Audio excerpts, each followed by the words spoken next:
ultimately emotions can be used in really two ways. They can be used to create, or they can be used to destroy. And if we don't understand our emotions, this is why so many people get lost and go the destructive route. Maybe destructive habits, destroying their body, destroying relationships, et cetera, et cetera. There's always something in there that if we have the courage to dig deep enough, there's always something in there that's going to provide us to a door that we didn't see opening, an opportunity, some moment of clarity, or most importantly, out of all the things, what about unconditional love with ourselves, right? Are we willing to face ourselves with these dark emotions and not judge ourselves, not feel guilty, not feel less than, and just be witness of them, and then appreciate ourselves, even with our flaws, even with our dark corners, all of that stuff. That's Tommy Baker, and this is episode 254 of Wellness Force Radio, where we discover the physical and emotional intelligence to live life well. In this episode, we're talking with Tommy Baker, my friend, author, and podcaster, and the leader of the helm over at Resist Average Academy. He hosts the Resist Average Academy podcast, and he wrote a book called The 1% Rule: How to Fall in Love with the Process and Achieve Your Wildest Dreams. Now, this concept of falling in love with the process, we hear personal development gurus kind of spout about this on stage all the time. Fall in love with the process. Don't be attached to the outcome. Make sure that you're not attaching yourself to the outcome. And Tommy and I are going to explore this today, this science and story behind really what he calls the art of surrender. This is creating your life by design, not default. Sometimes in lifestyle creation and in goal setting, the art form of surrender is completely forgotten. This is a perfect chance for you to take a deep breath with me. So right now, when you're in your car, keep your eyes open. If you need this, pull over to the side of the road, actually. A deep breath might set you free from the stress that's plaguing your physiology and your psychology today. So do this. Exhale all your air. Now inhale for 5. Now hold right here for 5. Feel your lungs stretch. This is where all the stillness and peace is. And as you exhale for 5,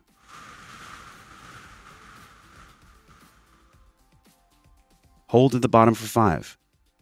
That was a 5-count box breath. And this breath work here can set you free from stress. You can always go to it. It's always there for you, this breath break. You can learn more about your breathing and how breathing can unlock lower levels of stress and a higher threshold for you to deal with stress over at wellnessforce.com/M21. This is where you can get a free 7-day guided breathwork practice led by yours truly to you so that every single day you can start training your physiology. And it dovetails with our podcast today because Tommy believes the fastest way to change your behavior is actually to change your environment. We also talk about the Japanese philosophy of Kaizen, why it integrates in his work, and why it relates to the 1% rule. We also talk about how Tommy balances both the alignment and the hustle in his life, and why he focuses on purpose, attention, and action rather than just hustle. This guy actually gets up at like 4 and 5 in the morning. We also talk about how to get radically honest with yourself without judgment. That is the key. Without judgment, this radical honesty and acceptance is really what opens new doors in self-discovery and in development and growth. This is why we're all here, right? We also learn strategies from Tommy that you can apply every single day so you can practice this art of surrender on a daily basis. If you're inspired by the podcast today, make sure you head to the show notes at wellnessforce.com/254. You can learn more about Tommy, as well as Tommy was generous enough to give us 3 copies of his 1% Rule book. All you have to do for this is on the day this podcast comes out, all you have to do to enter is leave us a 5-star review on iTunes. We'll get your email and we'll announce this 7 days after the podcast comes out. So head to wellnessforce.com/review or simply tap the purple link on your iPhone or in your show notes right now, wherever you're listening, and hit the one that says review this podcast. That'll take you right to iTunes where you can leave a review. And this is a really cool moment for me, this art of surrender. I've spent the past 30 days in Thailand. Tomorrow, I get on a plane to come back to the United States. And I'm so excited to share not only my breathwork practice with Soma, but really what Tommy and I explored today, this art form of surrender. Surrender does not mean giving up. Surrender really means giving in to the truth, that universal truth, that none of us are in control. Control is an illusion. We can do our best to make sure we're structuring our love, our health, our wealth, and our relationships in a way that we're always giving our best. But when it comes to white knuckling and control, the art form of surrender is one of the most powerful tools that I cannot wait, and I'm thrilled for you to hear right now on Wellness Force with Tommy Baker.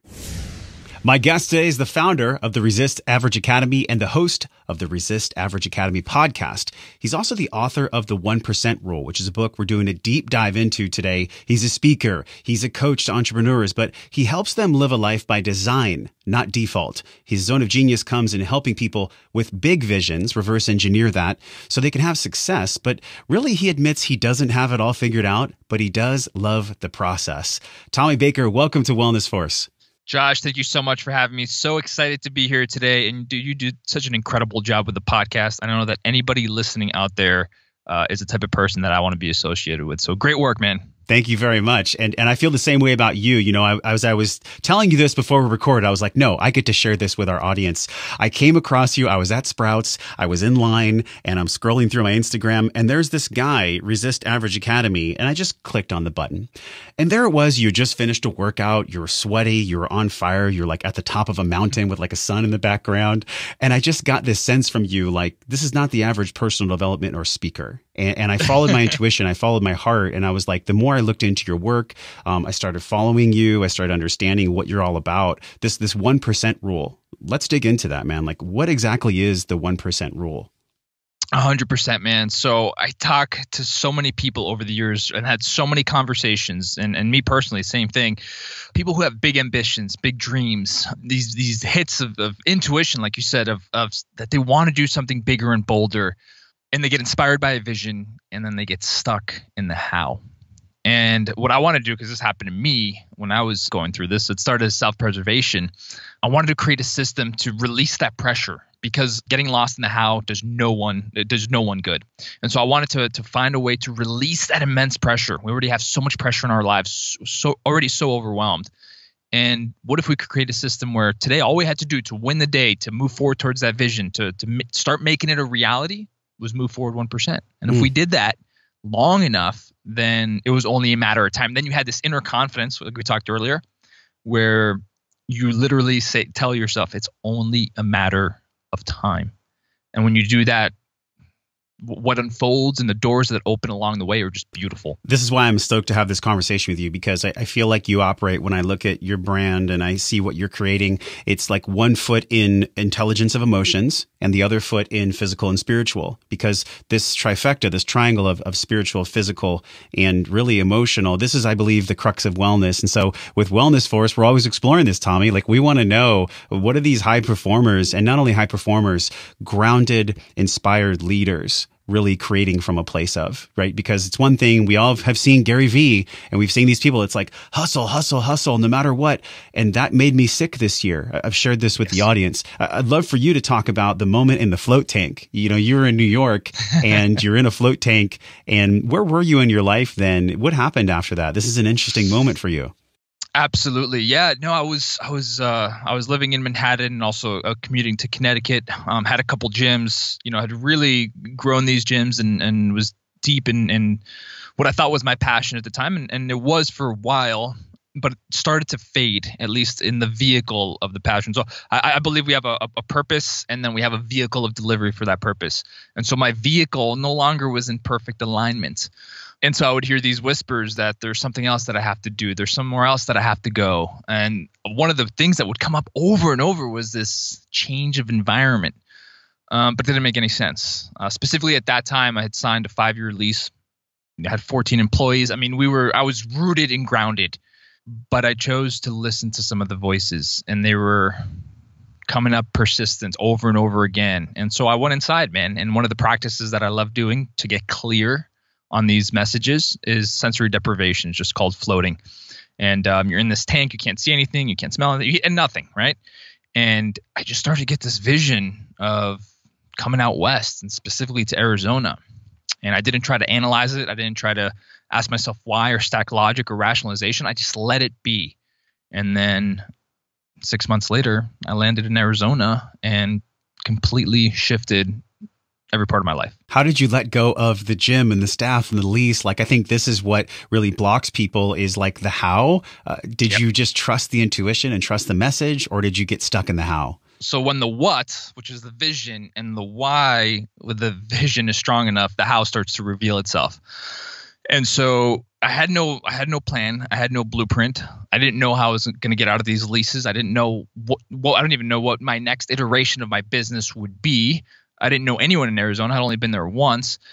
But these are the things, and yes, this is like a more macro thing where I'm literally uprooting my whole life, but everybody in the audience has these micro hits every single day of things that we know we have to do, conversations that we need to have, maybe a message we need to post, maybe we're at Sprout scrolling on Instagram and we come across someone that seems to be in alignment, and like those are the moments where we know exactly what we do. And then what happens? Fear starts to take over. It starts to mask as rationalization and logic. It's not the right time. I don't know how to do it, et cetera, et cetera. And then the law of diminishing intent takes over. And what started as a powerful breakthrough is now gone months later. And I always say, don't miss your window, because within those windows, we have lives and opportunities and experiences that we can't currently imagine. So for me, it was letting go of the entire how and trusting. And so I did. And here's a takeaway for the audience. When you get these moments, do one thing to cement them as real. Because in that flow tank, I remember it was 8 p.m. at night. What am I going to do to make that vision real? Right? Like, what can I actually do? Mm-hmm. But I could do one thing. I couldn't do much. I could do one thing. So that night, I grabbed my smartphone and I changed the background to this beautiful sunset of Arizona. So I made it that real, because the next day, guess what? I'm going to pick up my phone 50, 60 times and I'm going to see it.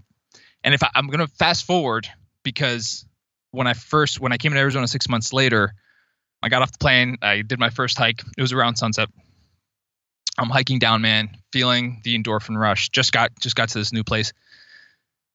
And kid you not, man, I look up. What did I see? A purple hazed sunset with the cactus in exactly the right place. I literally grabbed the phone and I just start to bring it up to eye level. And that the image that I had put there was the same exact thing that I was seeing. Tears start coming down my eyes. Wow. But that's the power of not getting lost in the how. Yeah. Because if I had started to think about how I'm going to do that, it didn't happen. It would have never happened. It would have been a fantasy. And what a tragedy, because I wouldn't know what I had missed out on.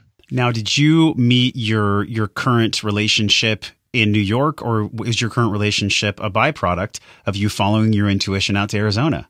Byproduct, 100% yes. byproduct. So that would have never happened unless way. You followed that signal that happened. By the way, I think it's so cool. It happened in a float tank, in the darkness of you, removed from the distractions, man. Gay and Katie Hendricks call it weapons of mass distraction. We're in this world where everything's pulling us away all the time from what's really important. And that is who we actually are in our chest. Like, who were you then in that float tank compared to who you are now? What's that contrast? It's hard to put into words, and I consider myself someone who can be decent with words. It's very hard to put into words, but it does feel like two different lives, and that's the best way that I can describe it. Just two completely different realities, and exactly what you said. It's we have all the answers. And I know it sounds so cliche to say that, and people, it's hard to grasp, but we grasp it in the moments of silence and solitude and space. And I always say, go to your inspiration. For me, my inspiration has always been the outdoors. But anywhere where you feel a pull, there are the answers. If you create enough space, all of the answers will come up. Just like you said, all of the distractions, all of the noise, all of the stimulus, they just block the answers. But if we're able to dig deep, we can get them back. Yeah, you were digging deep then. So were you the kind of person when you were running the gyms and everything that didn't have as much depth or spiritual exploration that you have now? Yeah, I mean, I had started on the path, but I was very stuck in this go mentality and this New York City intensity. I felt myself morphing into my environment, which is why I teach, the fastest way to change your behavior for the positive or the negative is to change your environment. And like I told you, there was no amount of spiritual work that I could do in that environment that made me feel connected, not only with the people around me, but also with myself. And so I've always had friends who were 5, 10, 15 years older. And just there was this general energy that just wasn't in alignment with me, right? This energy back east, which was extremely competitive, and it was always looking behind your shoulder. And some people love the energy there, so it's all about knowing who you are and what you need. But I saw myself going 5 years down the line and just being in a really bad place if I stayed there. Yeah, it's interesting because it's almost the contrast of if we have the arrow that's pulled back really far, then we're going to shoot a lot farther. But that pulling is uncomfortable. And so sometimes we'll sit in a space where, and this is talked about in many different metaphors, whether it's the hero's journey, or you even talk about the Japanese philosophy of Kaizen, like everything is unfolding. Everything truly is working out for us. But yet sometimes in those moments, Tommy, it doesn't feel that way. In that moment for you, did it feel like things were working out for you, and how did you trust that they actually would? Yeah, and that's such a great word, and I always say, faith and trust, they have to be cultivated, right? And it's a choice that we have to make every single day. Yeah, it's not just a one-time deal.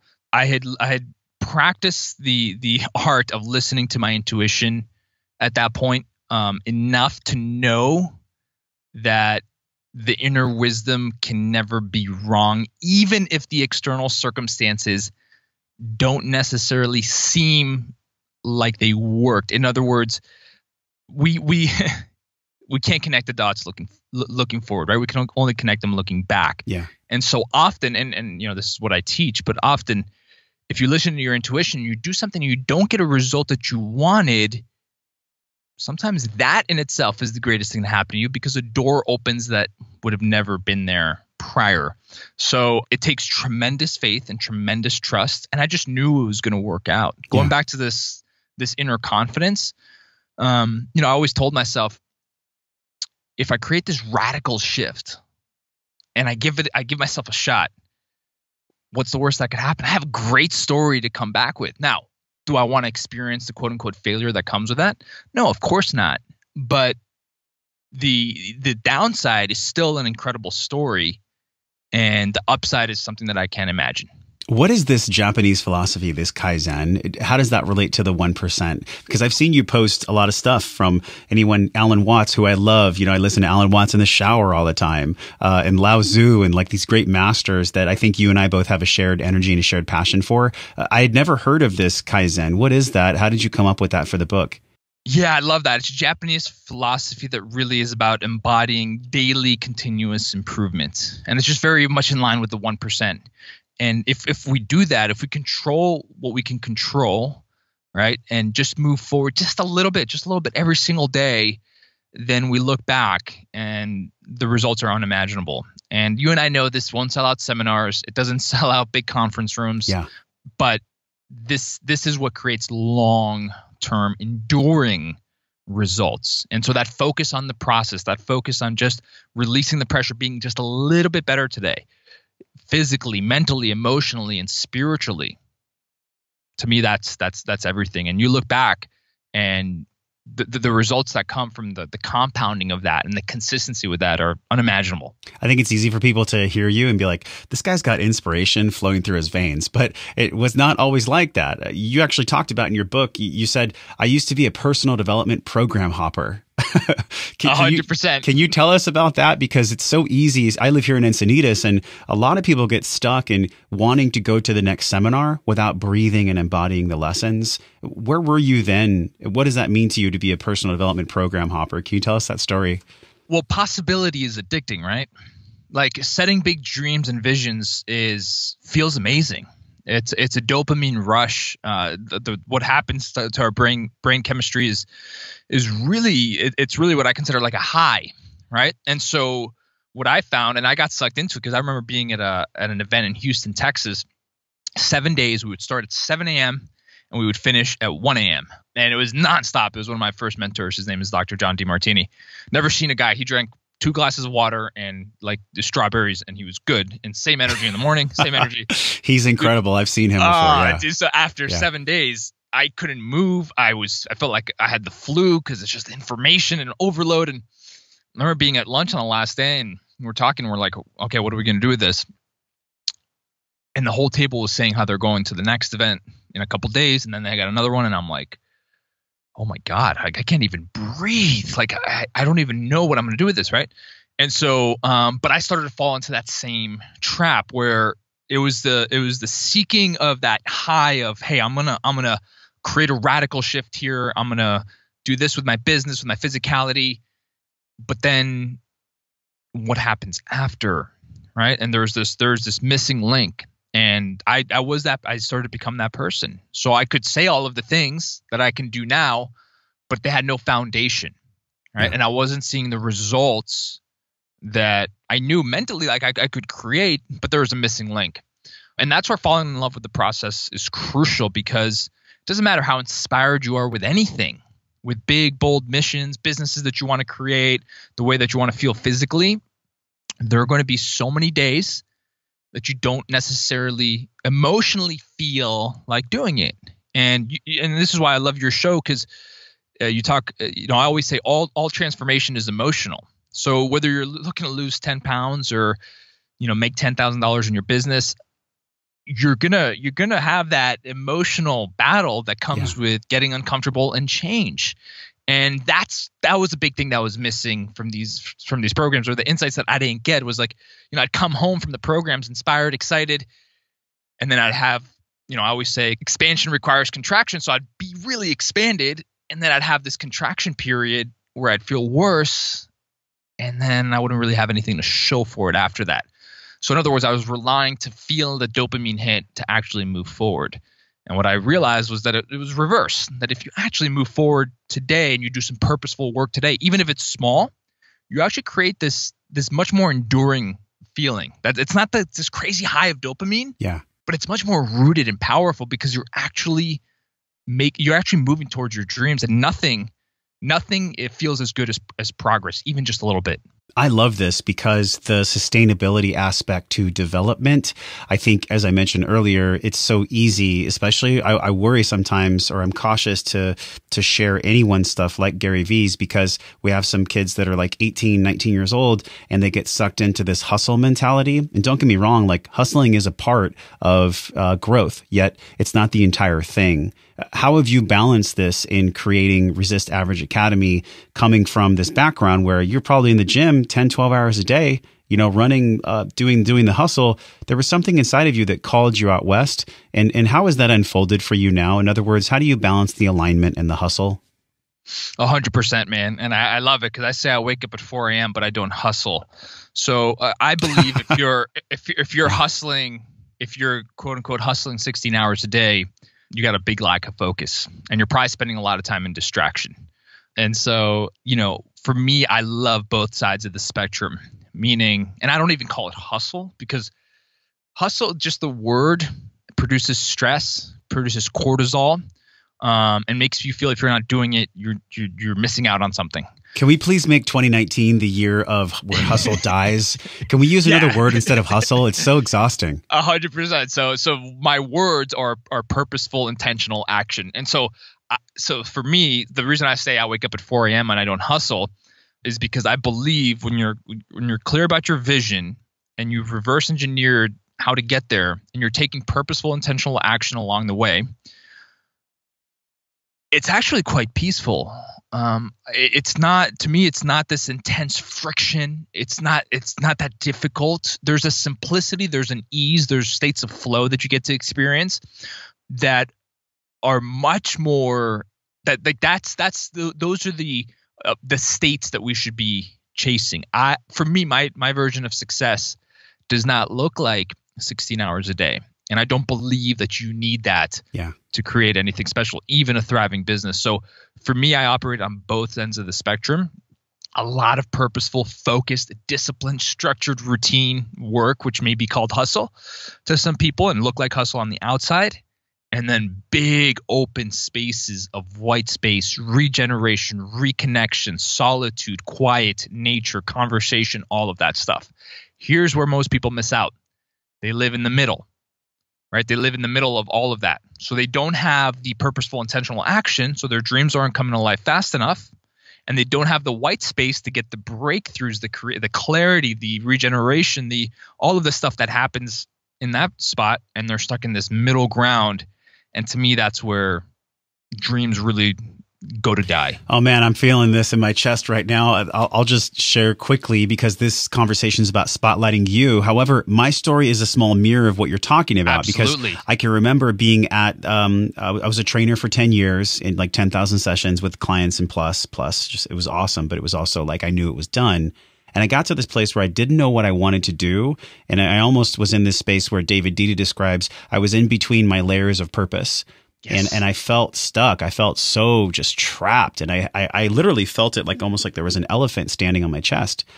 And I just took some time, to really understand, like, what does this next level look like for me? And I really started, that's actually when I started to lean into emotional intelligence. I started to lean into what it is to feel my feelings.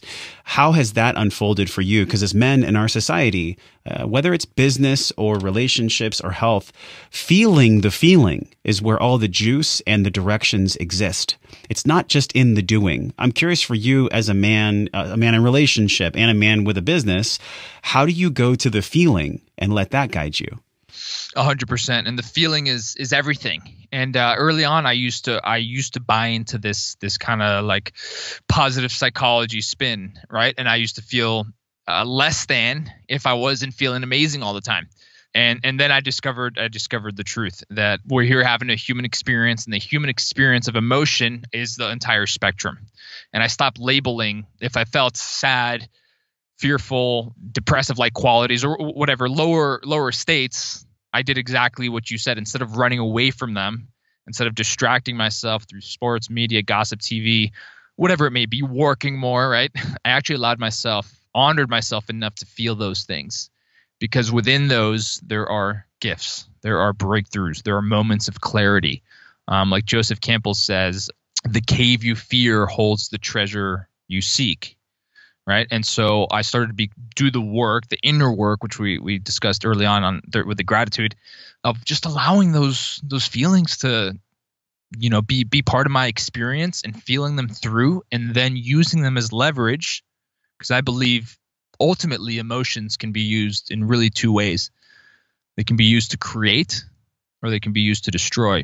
And if we don't understand our emotions, right, this is why so many people get lost and go the destructive route. Yeah. And maybe destructive habits, destroying their body, destroying relationships, et cetera, et cetera. And so that's been a beautiful journey of just getting to know oneself and being okay with these quote unquote negative emotions, which really aren't negative emotions. There's always something in there that if we have the courage to dig deep enough, there's always something in there that's going to provide us to a door that we didn't see opening, an opportunity, some moment of clarity, or most importantly, out of all the things, we start to build this, a lot of people talk unconditional love. Like, what about unconditional love with ourselves, right? Are we willing to face ourselves with these dark emotions and not judge ourselves, not feel guilty, not feel less than, and just be witness of them, and then appreciate ourselves, even with our flaws, even with our dark corners, all of that stuff?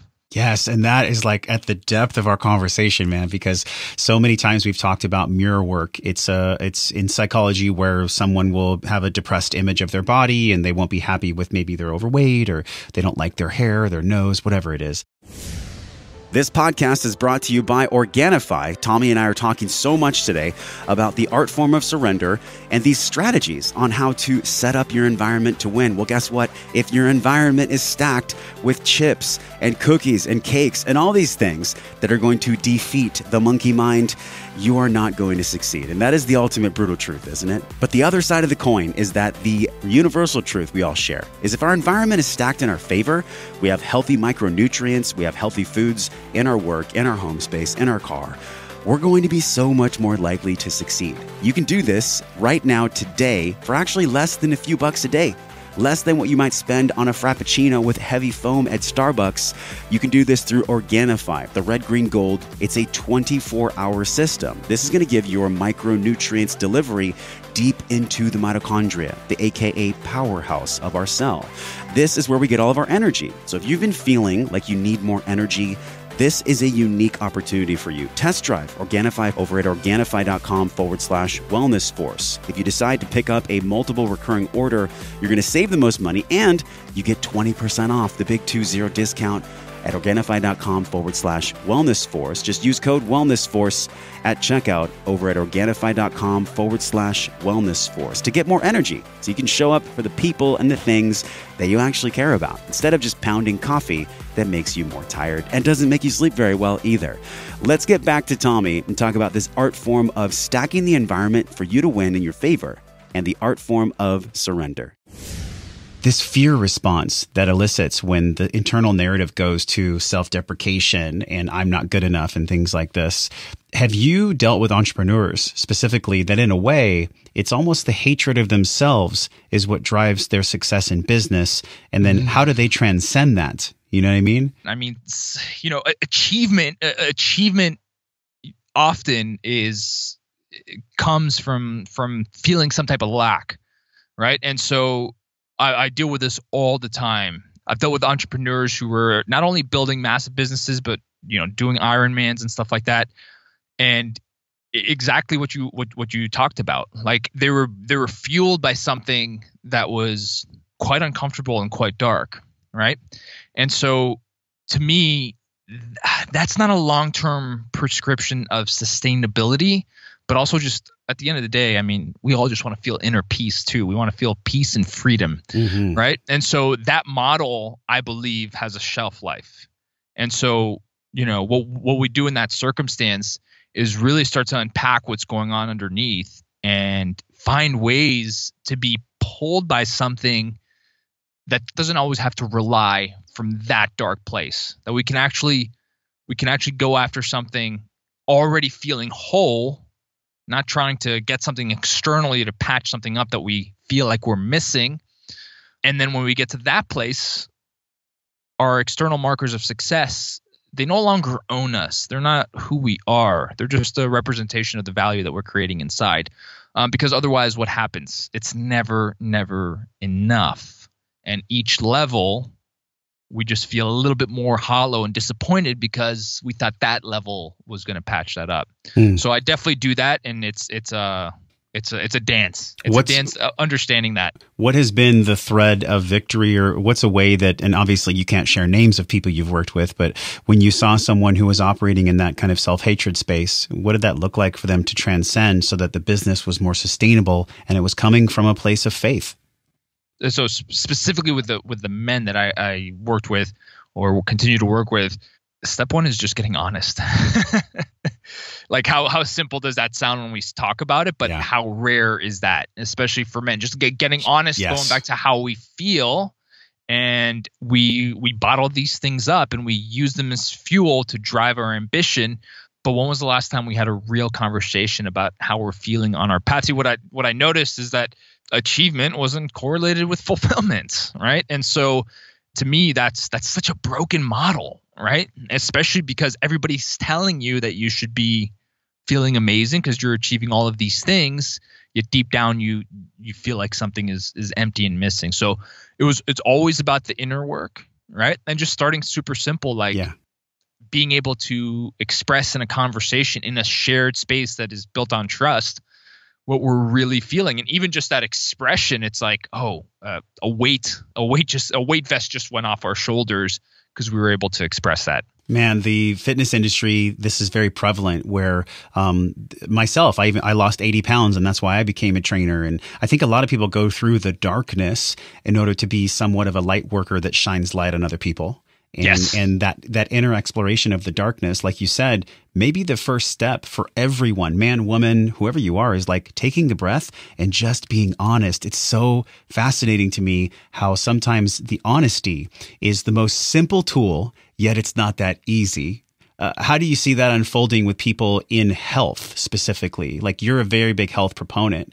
So how does one trust if they don't have the body that they want? Like maybe they're carrying 50 pounds of energy that their body doesn't feel safe to let go of. How do they walk that route when it comes to telling the truth? It's crazy because in my personal coaching and programs, we spend so much time on taking inventory and telling the truth. And people are always like, Tommy, when are we going to get to, like the actual where we're headed? And I said, until we can get so radically honest that there's nothing off the table. Because so often we're setting these goals in the future and we're painting these visions, and again, they feel great, but we don't have no honesty in terms of where we are today. So how can we go somewhere without the foundation of where we are today?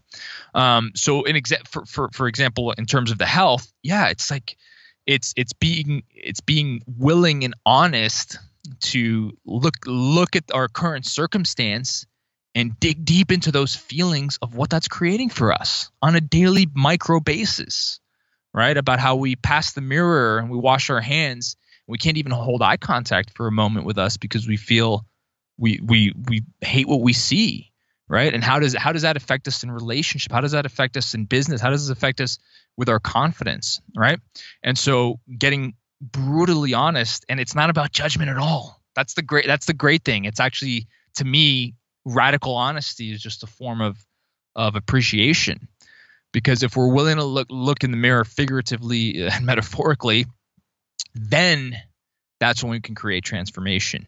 And so often we avoid it, right? We avoid looking at it, and we're avoiding the very thing that has the highest potential for us to actually change our behavior, right? Even though it's uncomfortable and it can be painful, and that's why so many breakthroughs come during breakdowns, right? Because that's when our identity is shifted, right? And that's when we feel such a Band-Aid ripped open on our lives that we're actually willing to take an honest look. And that's when change happens. Now, for me, I don't believe that waiting for a breakdown is a great idea for transformation, although often it can happen. But there's different models to change, and getting honest is part of all of them. And I think why honesty feels so scary sometimes is because we have this innate wiring, we're half beast, half spirit. So physiology is like, wait a minute, if I go to the fear, I might die. But there's rational and then there's irrational fear. One of them protects us because back in the day when we were in tribes, if we failed, if we showed that we didn't have value in front of a tribe, well, then we wouldn't mate. So that took us to a place where it was a big deal to fail in front of the tribe. But guess what? What Tommy's saying and what I'm really feeling from your message right now, man, is expressing ourselves and just getting to the basement of truth quickly and finding out what's really there. That's the beginning of all transformation. And we don't have to wait, like you're saying. We don't have to wait for the ultimate breakdowns, although breakdowns occur. Like, I'd love for you, if you're willing, man, to share with us, like, what's been one of your biggest breakdowns that actually allowed you to break through? So the flow tank was when the vision was when the first seed of the vision was planted, but it was a couple weeks later. It was New Year's Eve in New York, and I'm at this dinner table, and it was one of those moments when you're physically there, but mentally you're somewhere else. Dude, I just needed some space, right? So I was dealing with all of these things, and I don't even know if I excuse myself, and I just start walking. And I just get to this empty football field, and this kind of primal part of me took over. I started doing some sprints because my physicality has always been a way to release some of the tension that's in my body. And then I lost it, man. And then I had just this huge emotional breakdown of similar to what you said, where the purpose that I thought was my purpose was no longer. It's very easy to admit when externally it's obvious things aren't working. You have a job that everybody knows you don't like. You have all of this stuff, but when you've said this is what you wanted, that honesty is even harder because they're like, dude, this is what the path that you've been on. But that breakdown, that specific moment, allowed me to get radically honest with myself about where I was, how I hated my environment, and just even that word, right? Because usually I would have said. In that time, I would have said, "Oh, it's I don't love my environment, but it's okay, right?" And so we kind of, with our language, we diminish the intensity of the truth. And so I got radically honest, and that was a breakdown. And at that point, I was a guy that, I had a certain operating system. I would wake up with a certain energy and intention, and for the next 3 or 4 weeks, I had none of that. Zero drive. Zero momentum, zero motivation, didn't want to do any of the stuff that I love doing. And I just had to sit with all of this stuff. And so a year and a half ago, I had another breakdown. I'm in Arizona. This was a health breakdown. I got this thing called valley fever. I got double pneumonia. I had no idea what it was. It's not diagnosed. It's a regional disease. and I couldn't get out of bed. Right? I couldn't get out of bed. Literally couldn't get out of bed. Couldn't figure it out. I was getting these conflicting opinions, and nothing was working. Nothing was working. And I saw a specialist, and she said, "You know what? You seem like a healthy guy, but I've had Navy SEALs go through this, and then never came back from it. So we'll see how you do." And dude, that just sent me into like. What do you mean? Like, did you feel in that moment that you were going to die or something? Not die, but just that I would never get my. So what it does is intense levels of fatigue. So for me, I was like, well, my whole life is built around the ability to produce energy for my podcast, energy in my relationship, energy for my clients, energy for the people I love, energy to experience life. So it did feel like a death. And it was one of the elevated, one of the 1% of diseases that starts to get really bad. So I went into the spiral, right? But now looking back, it's exactly what I needed at the time. Going back to what we talked about, hustle, the writing was on the wall. Now I can't say that my inputs led to this output, but I just wanted to give a more updated example of a breakdown and how I was able to navigate that. Because the lesson that I got from that was that for so long, I put my identity around physicality and even just like energy. And the greatest gift that I got from that was the power of surrender. Because what got me to that place was my intensity. And I remember when I first got diagnosed with that thing, I said, I'm going to be the fastest person to ever recover from this ever.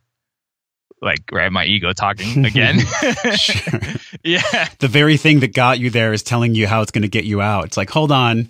Exactly. Yeah. Exactly. And it wasn't until that I said, there's a lesson in here. It's going to be really painful, but it's out of my control. And then honestly, like the moment that I energetically surrendered, because surrendered is so, it's just a feeling. I always open my palms when I say the word, because that's how it feels. The recovery was swift, but it took getting to that place. So those are a couple breakdowns that have happened. Yeah. And I believe we have all types of breakdowns. We have micro breakdowns that happen from a week to week, and then we have bigger ones. And really all of those are just chances to build the reps. So when the bigger ones come, we can handle those as best we can. With entrepreneurs, emotions are the number one thing that gets in the way from them of growing their business. So I teach them and I help them to, hey, maybe this circumstance today takes you 5 minutes to get over, whereas 6 months ago, it took you 2 days of production to get over. Yeah. That is huge growth. And so it's not a matter of having breakdowns. It's how can we navigate, how can we learn from them, and how can we sharpen our skill set and mindset around them? Can you speak to somebody right now who's listening and they're feeling like a lack of faith? Maybe they're in a place in their life where their breath is shallow, they're not trusting, they're in a major breakdown. Could be a lot of things, right? But, can you speak to them in that place where they might be now in a lack of breath and in a lack of faith? Like, where does that process begin to step out and step up? So I would tell you to take a moment and disconnect. And it might happen after this podcast, but to take a moment for yourself and whatever that looks and feels like, but to create a container where you can actually be with yourself and allow yourself to really feel what you're feeling and spend time in that place. And it's going to be uncomfortable, but the more that you can allow yourself to go to that place and spend time in that place, you're going to get an answer and you're going to get a hit. You're going to get a pull that's going to give you some wisdom on how you're going to get out of this and how there's going to be a light at the end of the tunnel. And I know it sounds like something you might have heard before, but right now, this exact moment that you're in, you're literally writing the story that you're going to be telling. And there's somebody out there that's going to have to hear the story. And so if you can harness the faith and trust for yourself, there's going to be people impacted by your ability to having the courage to do so. That was so great, man. And I'm feeling that because my definition of faith has transformed and changed a lot since I was young. Early in my life, I was angry at God. I was angry that a God couldn't heal my mom. I was angry about a lot of things. And then I realized it's my anger. It's my actual anger about God, not doing something that I wanted God to do that allowed me to disconnect from spirit, from God, from source. How would you define faith? Like, what does faith actually mean to you when you think about faith? Yeah, faith is it's an unmistakable trust that we have with ourselves. It's really, this is why Emerson is one of my favorite writers, because he speaks to the soul, specifically his essay Self-Reliance. But faith is having an unmistakable, unconditional trust in ourselves. Like that's all it is. And I believe we all have it deep within. It's just like we've spoken on the podcast. We have so many layers and so much evidence, and we have stacked so much evidence of moments where we feel like we didn't follow through. We feel like we shortchanged something. We feel like we weren't able to trust ourselves. And that's what we're focusing on. And that's what we're building our case on. So that's how I define faith. It's unmistakable. It's undeniable. And it really is just going back to surrender. It is that energy. It's like, it's allowing that space. And I always open my palms when I say surrender, because it's an energy of just allowing. And for the person that I just spoke to, surrender is your pathway to the transformation you're looking for. This is what I've loved about our conversation is we've gone into some different cul-de-sacs of awareness and intelligence, but this one point where we're at right now, where we really talk about the intelligence, the training, the sharpening of the sword of palms open, surrendering. I mean, man, in this world where there's incessant activity and calendars and notifications, that skill set that you're talking about of surrendering, it's going to be so challenging for someone to even begin to do that. I almost feel like there could be like systematic desensitization that Peterson talks about, right? It's like, if you're scared of surrendering, just do one tiny thing that'll allow you to surrender a little bit. How do you see surrendering as a skill set unfolding in your practice? It can certainly be challenging. It can certainly be incredibly difficult. But what if it were easy? What if it was just a matter of dissolving what's been in the way? Because in my experience, that's exactly what it is. Now, it's simple and it's easy. We just make it so hard because we create so much friction. And the opposite of surrender is what? Rigidness and holding on so tight, and every muscle in our body's holding on. But the moment that we actually let go and open up, it's so beautiful and so simple. But on the skill set of surrender, it is something that, like anything, has to be practiced. And the great thing about any of these practices is that we have a 24-hour, 7-day-a-week school that we get to practice this with. And so maybe it is a micro moment of surrender, right? I experience this in business often, where, I have to let go, because part of creating a powerful vision, you can't be too rigid with it. Because if you're too rigid with the Tommy that I am today, the Josh that you are today, who sets a vision, is setting that vision based on who we are today. And if we stay so rigid with that vision, then in 6 months from now, the person who has a deeper perspective, who has a better skill set, all of that stuff, if we stay so rigid, we might miss an ulterior version of that vision that's 10 times more powerful, because we weren't willing to surrender. So it's a daily practice, right? And for me, in the world of entrepreneurship, I surrender many times when, I set income goals or business goals. Yeah, I plan, but part of that plan is, guess what? Surrender. And in unexpected, it just happened the other day. I had somebody who's going to come to a 1-day intensive. It has a certain ticket price. They decided not to at the last second.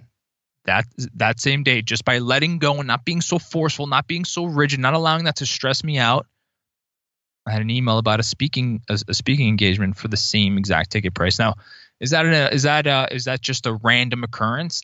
In my belief system, it's not. But that's practicing surrender on a daily basis. So this surrendering practice, this leads to LOA, law of attraction.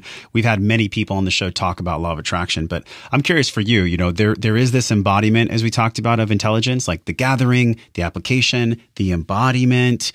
In this application and embodiment of the law of attraction, I mean, to me, when I hear you say that you let go of something without trying to white knuckle it and something else came back, it reminds me of when Bob Proctor talks about, I take from abundance and abundance is still there. Yes. So do you believe maybe you could explain to us the biology of the law of attraction and maybe the energetics of the law of attraction for you personally? Something I studied for a while now. Obviously, with DeMartini, I got deep into people like Joe Dispenza and whatnot. To me, it's really it's all about energy, and without getting, or maybe we will, but we can go there, man. We could totally go to the woo. I mean, so basically, the way I see it is the following, man. There's a version of myself who's 40 pounds overweight. More weight than I have right now, who's in the dumps financially and on his third divorce, and he lives in New York City. Like I believe there's a potential version of that. There's also the version of who I am today, right? And then there's another version of where I believe my heart is calling me. So to me, that at any given moment, there are all these different realities that we could step into. So where I see law of attraction coming into is law of attraction is all that energetic, all of the thinking, all of the belief, all of the feeling of the emotion of what it's going to feel like to get that, to be there, to be that person, all of that stuff. And then if we combine that with purposeful action, to me, the purposeful action is just the physical embodiment of the energy that we've created. And we're just creating, I like to think of it like these train tracks. Right. And there's all these train tracks all around us, like millions of train tracks at any moment. And so based on the work that we've done energetically, which is the foundation, but then stepping out into the reality that we live in, because we do live in this reality, then we start to get on different train tracks and we start to manifest what we energetically created by putting ourselves out there. And it's a tightrope and it's a dance. And sometimes there's more of the energy and more of the action and everything in between. But that's the way that I see it. And where sometimes people get lost or can get lost is that they spend too much time on one of those spectrums. Just like we said earlier, too much time in force and rigidness and hustle. Yes.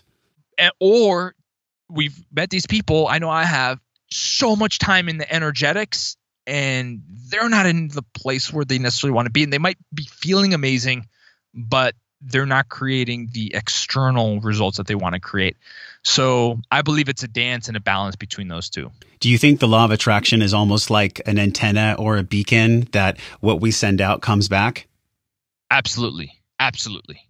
From a scientific perspective or from just your own belief system? Yeah. More from my own belief system, although, like, for example, Dr. Joe Dispenza's work, I love because it's very rooted in science as well. Yeah. And I believe there's so much science coming out, which is great. It's great news that we're able to, because I'm a total nerd with that stuff. But so are we. We're all nerds listening, aren't we? I mean, we all like this. Yeah. Exactly. So I believe there's an energetic component, and then we do live in this physical reality. And I believe that there are ways that we bring that into our that's the thing with doors opening. We can have all of these energetic intentions, but there are doors out there that we just can't see, and we won't be able to see until we start doing some things to bring that to life. Something just clicked for me, reading the book, The 1% Rule, How to Fall in Love with the Process and Achieve Your Wildest Dreams. The process is surrendering to the process. In a way, right? I mean, something just clicked for me from like scanning the book and having this conversation with you. Trusting the process is part of surrendering and loving the process. If someone's in a moment right now and they're like, I kind of get what Tommy's saying, but I'm not exactly sure where to go, would they begin with the book? And then what else can they have to support them in conjunction with the book? And the book is just a great primer on that mindset, because just like you, I've interviewed hundreds of people, and I go so deep into their stories because they all have moments where they were really challenged and really brought down, and they had to trust the process. Otherwise, there's no chance their vision comes to life. Yeah. And so that would be a great place to start. And obviously, if you love podcasts, the Resist Average Academy talk about a lot of the same stuff that you do. And we're all about this long-term, enduring transformation. I had a marketing consultant. I'll tell you this. Had a marketing consultant recently tell me, Tommy, your message is too much, man. You got to tone this down. You're missing out on revenue. People want things that are not as deep as what you're doing. They want the surface area, et cetera, et cetera. And I said, man, I appreciate your advice, but that's not who I am. So, yeah, I'm here to connect with people like you who are willing to go down vertically. Yeah. Because that's where all the answers are. And the further I go down to explore what's actually there, I'm not looking for something that's not there. I'm just open to exploring what is there. That allows me to have the exact reciprocal of going up. If I pull the bow and arrow back farther, the arrow shoots farther. I mean, yeah, like this is a metaphor that you are living. This is why I'm so stoked to talk to you. And I have this couple last questions for you too, because you've done an incredible job articulating what you're about, like who you are, what you stand for. I'm curious if you'd be willing to share with us something that you don't normally share, like something emotionally intelligent wise that you're currently leaning into. In other words, what's a current edge of fear for you or a current piece that you're leaning into right now in your life or business? Yeah, I love that. Well, it's very it's really relevant because I'm coming off one like such an incredible year in 2018, man. I published a book. I got a book deal for another one. All of this stuff, and so I always say this. So if here's the takeaway. If you're not emotionally tuned in, if you haven't put in the emotional reps, failure and success can crumble you equally. And people don't get this. They're like, how could success crumble me? But, I always lean on the story of Elizabeth Gilbert, who wrote this book, Eat, Pray, Love, and it just blew up in 12 million copies. And then she was crushed, right? And so for me, because so many great things have happened, I'm not just saying that because of my ego, I'm saying it because I'm truly energetically proud of what I've created. There's been emotional wrestling with that, right? Emotional wrestling with, okay, like that, this thing was something that I've wanted to do for this amount of years, and I did it, right? And then after that, there's a period of like, okay, there's like an emotional space that's created. And so specifically for me, this month of November, and the winter's always a great reflection time, dude, it's been highly emotional. And I was sitting at a restaurant with my fiance the other day, and I literally just started crying, man. And she's like, what's going on? And I was like, I right now, I don't know, and I can't tell you, but I'm going to spend some time, right?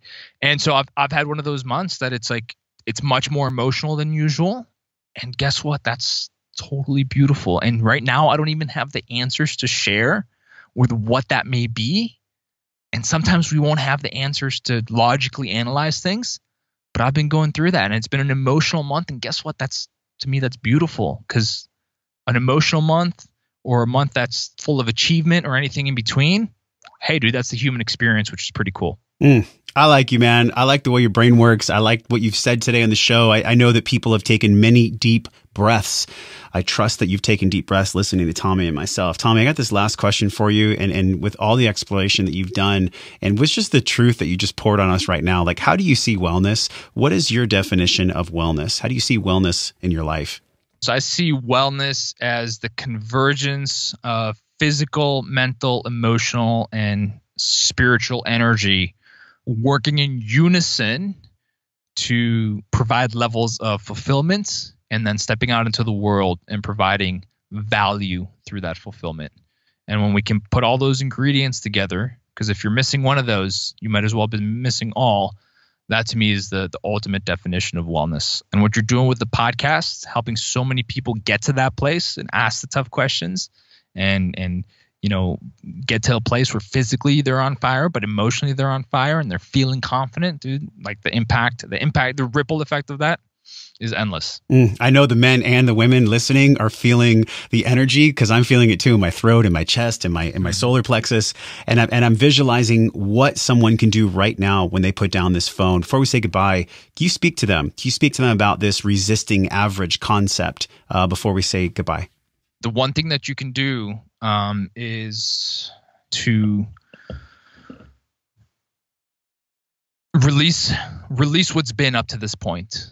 I always start with deletion with anything that I do and any type of advice. So release what's happened in the last 3 years, in the last 3 months, maybe in the last 3 days, and just wipe that slate clean.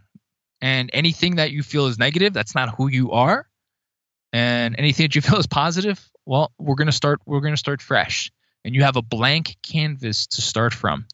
And so often we get caught in yesterday's patterns and yesterday's routines and yesterday's stories, and that's not who they are. For me and you, Josh, we could have had this conversation last week or the week before, and guess what? You and I, we're not the same exact person as the week before. We might have a lot of similarities, but we're not.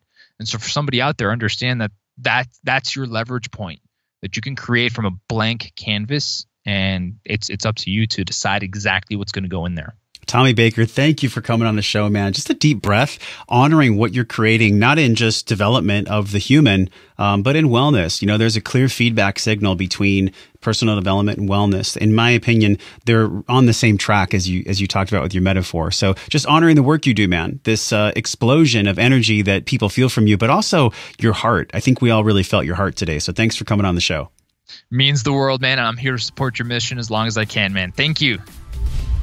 Hey, my friend, thank you for hanging out and growing with me today. Everything you learned on this podcast starts with your morning practices. So from over 200 world-class guests and counting, we've distilled the gems, the best of the best science-backed practices down into a 21-minute morning system guaranteed to increase the positive flow in your day. Get this free and powerful 21-minute life-changing system over at wellnessforce.com/M21.